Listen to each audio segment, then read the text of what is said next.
ഇനി നമ്മൾ ബംഗാളിലേക്കാണ്. പശ്ചിമ ബംഗാളിൽ ആദ്യഘട്ട വോട്ടെടുപ്പ് നടക്കുന്ന 152 മണ്ഡലങ്ങളിലും പോളിംഗ് പുരോഗമിക്കുകയാണ്. ഇതുവരെ 62.18% പോളിംഗ് രേഖപ്പെടുത്തി. വോട്ടെടുപ്പിനിടെ പലയിടത്തും സംഘർഷമുണ്ടായി. മുർഷിദാബാദിൽ CPM തൃണമൂൽ പ്രവർത്തകർ തമ്മിൽ ഏറ്റുമുട്ടി.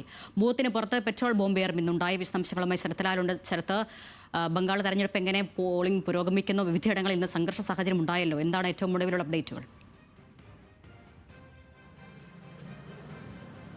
അരുണ്യ, ബംഗാൾ തെരഞ്ഞെടുപ്പിൽ ഈ സംഘർഷം വളരെ ചെറിയ സംഘർഷമായിട്ടാണ് കോൺഗ്രസും BJP അടക്കം വ്യക്തമാക്കുന്നത്. കാരണം സമാധാനമായ ഇതുവരെ തെരഞ്ഞെടുപ്പ് നടന്നു എന്നാണ് കോൺഗ്രസിൻ്റെ വക്താവിൻ്റെ പ്രതികരണം. അതിൽ നിന്ന് നമുക്ക് തുടങ്ങാം. കാരണം ഈ 152 മണ്ഡലങ്ങളിൽ 58 ബൂത്തുകൾ അതീവ പ്രശ്നബാധിത ബൂത്തുകളായിട്ട് തെരഞ്ഞെടുപ്പ് കമ്മീഷൻ നോട്ടിഫൈ ചെയ്തതാണ്. എന്നാൽ അവിടെയൊന്നും കാര്യമായ രീതിയിലുള്ള പ്രശ്നങ്ങളൊന്നും ഇതുവരെ ഉണ്ടായില്ല. ബംഗാൾ ജനത വളരെ വാശിയോട് തന്നെ തെരഞ്ഞെടുപ്പ് പ്രക്രിയയിൽ പങ്കെടുത്തു എന്ന് വേണം പറയാൻ. 62.18% ഒരു മണിവരെ.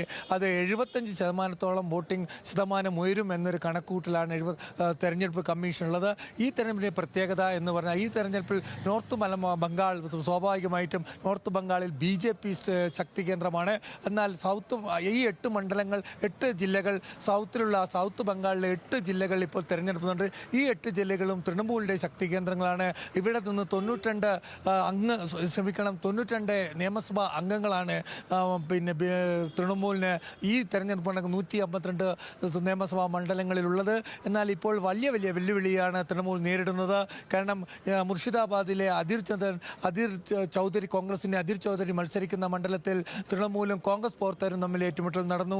അതുപോലെ മുർഷിദാബാദിൽ CPM പ്രവർത്തകരും തൃണമൂലും ഏറ്റുമുട്ടൽ നടന്നു.